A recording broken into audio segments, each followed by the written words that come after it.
Olá pessoal, tudo bem com vocês? Hoje nós vamos falar sobre barroco, o seiscentismo. Vamos observar aí essa obra. Eu gostaria que vocês observassem as figuras, as fisionomias. Essa obra se chama O Dilúvio Universal, de Michelangelo. Vejam bem pelo título, não é? Aqui nós não podemos perceber harmonia, felicidade. Vamos ver esta próxima obra. Aqui nós notamos uma temática religiosa, né? Cristo sendo retirado da cruz. A seguir nós vemos aqui o êxtase de Santa Teresa, do nosso lado esquerdo. Do nosso lado direito nós vemos a cúpula de uma capela. Então percebam bem a temática, não é? No século XVII, o ser humano vive em conflito, atormentado por dúvidas existenciais, dividido entre uma postura racional e humanista e uma existência assombrada pela culpa religiosa. Conheça como o barroco representou esse tempo de instabilidade e incerteza. Então é isso que nós vamos ver a seguir. Então ele moraliza, vejam bem, moraliza o poeta nos ocidentes do sol à inconstância dos bens do mundo. Um trecho do Gregório de Matos. Nasce o sol e não dura mais que um dia. Depois da luz se segue a noite escura. Em tristes sombras morre a formosura. Em contínuas tristezas a alegria. Percebam aí na temática a transitoriedade da existência humana, né? Não dura, sombras, o dia em contraste com a noite, tristezas em contraste com a alegria. O barroco, não é? Esse nome é um pouco estranho, né, gente? Ele deriva da palavra espanhola barueco, que quer dizer pérola de forma irregular. Período de conflito entre duas posturas, com dúvidas existenciais, a postura racional e humanista, que vem da concepção classicista, e a postura religiosa, que vem da concepção medieval. Aí o resultado será o quê? O antropocentrismo versus o teocentrismo. O antropo, que vem de homem, teo, que vem de Deus. Barroco é a época dos valores espirituais da igreja contra os valores burgueses, que são o amor carnal, o dinheiro, a posição social. Nota-se um dualismo, propicia o surgimento de uma arte que busca conciliar visões opostas, antíteses. O espírito versus a carne, o pecado versus o perdão, o céu versus a terra, a virtude versus o prazer. Na literatura, os contrastes se apresentam através das figuras de linguagem, a antítese e o paradoxo. Vejam um exemplo. Pequei, Senhor, mas não porque hei pecado. Da vossa alta clemência me despido, porque quanto mais tenho delinquido, vos tenho a perdoar mais empenhado.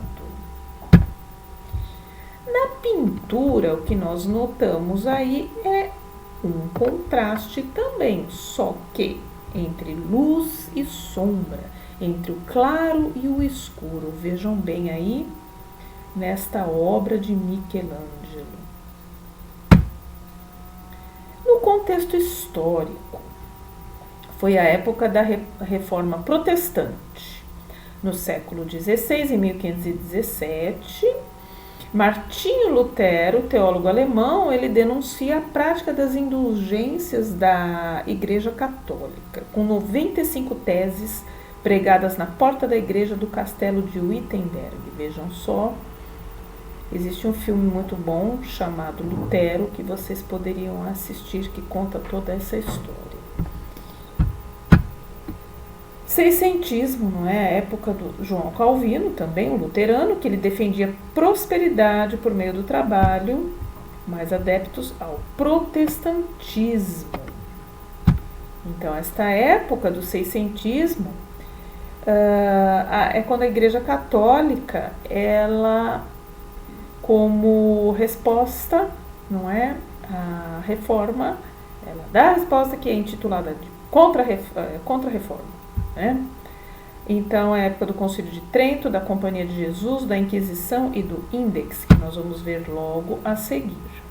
Contra-reforma, então, como eu estava dizendo, a resposta católica à reforma protestante. Então, foi a época do Concílio de Trento, que foi uma reunião de bispos, convocado pelo Papa Paulo III, em 1545 a 1563, que durou esse tempo todo na cidade italiana de Trento, com o objetivo de emitir decretos disciplinares, porque ela se sentiu abalada pela reforma protestante, porque na época a igreja é que pregava, é que dava as ordens, é que mandava, né? Medidas tomadas, reafirmados os dogmas da igreja, o valor das indulgências e dos 7 sacramentos, o reforço do culto da Virgem e dos santos, a reorganização e fortalecimento da Inquisição, instituição de uma lista de livros proibidos aos católicos, o Índex. Então foi a época onde eles queimaram também os livros suspeitos, ou seja, que não pregavam as ideias da igreja, que foi chamado Índex. Foi o surgimento da Companhia de Jesus, ordem religiosa criada em 1534 por um grupo de estudantes da Universidade de Paris, liderados pelo basco Inácio de Loyola e aprovada pelo Papa Paulo III. Os jesuítas pautavam-se por uma obediência cega ao Papa e destacaram-se nas missões e no ensino, com a fundação de colégios e escolas. Então vejam aí o símbolo da Companhia de Jesus. Inquisição. A Inquisição foi uma época muito triste da nossa história, né? A Inquisição foi criada na Idade Média, século XIII, e era dirigida pela Igreja Católica. Graças a Deus que nossa Igreja Católica hoje é uma igreja moderna, não é, com o nosso Papa Francisco. Ela era composta por tribunais que julgavam todos aqueles considerados uma ameaça às doutrinas, o conjunto de leis dessa instituição. Todos os suspeitos eram perseguidos e julgados. E aqueles que eram condenados cumpriam as penas que podiam variar desde a prisão temporária ou perpétua até a morte na fogueira, onde os condenados eram queimados vivos em plena praça pública. Vejam aí a foto ao lado, né? Época muito triste. Barroco era arte especular. Nas igrejas atraía os fiéis, impressionando-os, porque era uma arte que prezava o suntuosismo, o culto das formas, né? O exagero dos relevos. Características do estilo barroco: fusionismo e o culto do contraste, tanto na literatura quanto nas obras arquitetônicas e pictóricas, na pintura, mistura entre luz e sombra, na música, combinação de sons, na literatura, associação entre a razão e a fé. O pessimismo, como tema, era a miséria da condição humana, aspectos cruéis, dolorosos, repugnantes, o rebuscamento, o jogo de palavras e figuras de linguagem. O dinamismo, a sensação de movimento, as linhas curvas. Aqui nós temos um exemplo do Gregório de Matos. Vamos ler.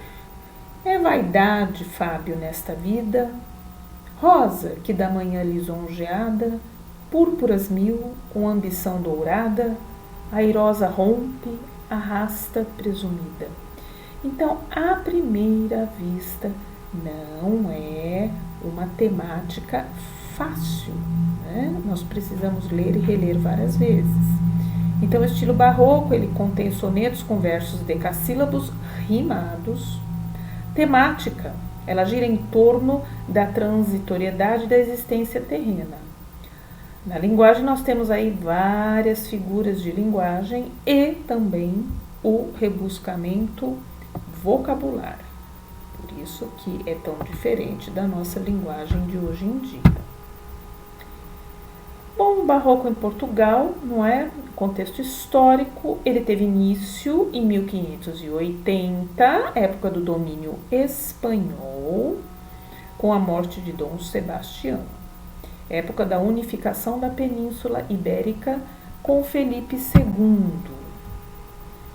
Os escritores principais da época foram Padre Antônio Vieira, Francisco Rodrigues Lobo, Dom Francisco Manuel de Melo, Padre Manuel Bernardes e Soror Mariana do Alcoforado. Soror, na época, era irmã, porque ela era freira. O barroco no Brasil, ele vai do século XVI ao século XVIII. O Brasil era colônia de Portugal, capital e sede da administração em Salvador. Na Bahia nós temos várias igrejas barrocas muito interessantes e dignas de serem conhecidas. Produções artísticas nos moldes de Portugal, não é? Editadas pelo ideal da igreja. Não existia imprensa, tendo como marco inicial 1601, com o poema épico Prosopopeia, de Bento Teixeira, cujo nome era Jorge de Albuquerque Coelho, donatário da capitania de Pernambuco, que nas próximas aulas vamos analisar alguns trechos. Representantes e obras no Brasil. Gregório de Matos, que foi o maior poeta satírico. Ele foi intitulado também o Boca do Inferno, porque em seus poemas ele falava abertamente, ele criticava abertamente a sociedade brasileira, inclusive não tendo medo de falar sobre os podres da sociedade, não é? Da política, dos costumes. Padre Antônio Vieira, com seus sermões, com suas temáticas religiosas. Gregório de Matos, o Boca do Inferno, com sátiras, né? Como eu expliquei anteriormente, aí nós vamos ver um trecho para vocês perceberem essa temática, né? Ele diz: a cada canto um grande conselheiro que nos quer governar cabana e vinha. Não sabem governar sua cozinha e podem governar o mundo inteiro. Em cada porta um bem frequente olheiro que a vida do vizinho e da vizinha pesquisa, escuta, espreita e esquadrinha, para o levar à praça e ao terreiro. Perceberam o tom irônico, né, gente? Por isso que ele foi intitulado O Boca do Inferno. Aqui nós temos as correntes do barroco, ou seja, essas correntes influenciaram o movimento barroco. O cultismo ou gongorismo, né, que vem do Luís de Gôngora, o nome, né, predomínio da poesia. Então, as características: intenção moralizante por meio dos sentidos, teor descritivo, valorização da forma de expressão, estilo opulento e suntuoso e o rebuscamento vocabular através das figuras de linguagem e de sintaxe. A obra de Gregório de Matos, não é, que nós vamos ver aí um trecho, que ela se intitula Ao braço do menino Jesus de Nossa Senhora das Maravilhas, a quem infiéis despedaçaram. Vamos prestar atenção. O todo sem parte não é todo. A parte sem o todo não é parte. Mas se a parte o faz todo, sendo parte, não se diga que é parte sendo todo. Difícil de compreender, né, pessoal? Mas era exatamente assim a temática do poema barroco. Vamos ver por quê. Porque era o soneto clássico. Através de um jogo de palavras, utilizando todo e parte, o poeta apresenta uma imagem de Jesus despedaçado na cruz e diz que o braço é parte, mas também é todo. Mas tudo isso era uma analogia para falar da igreja, né? Que todos os batizados são partes de um todo, que é a igreja, e por sua vez é o corpo de Cristo, né? Então vocês viram aí quantas voltas, né, para falar de uma maneira mais simples, né? Mas por isso que era barroco, né, gente? E também outra corrente que influenciou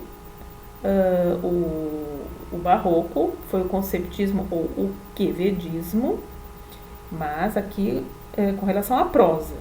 As características eram a intenção educativa pelo convencimento e raciocínio lógico, teor argumentativo, conceptual, valorização do conteúdo, relações lógicas das ideias, estilo conciso e ordenado, aproveitamento das nuances semânticas, duplo sentido, associações inesperadas e engenhosas, como nós vimos, paradoxos, comparações inusitadas.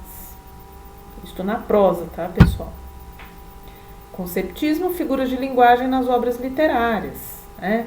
O conceptismo se utilizou muito do silogismo, né? Que é a dedução de duas ou mais preposições, como no exemplo: todo ser humano é mortal. Eu sou um ser humano, logo sou mortal.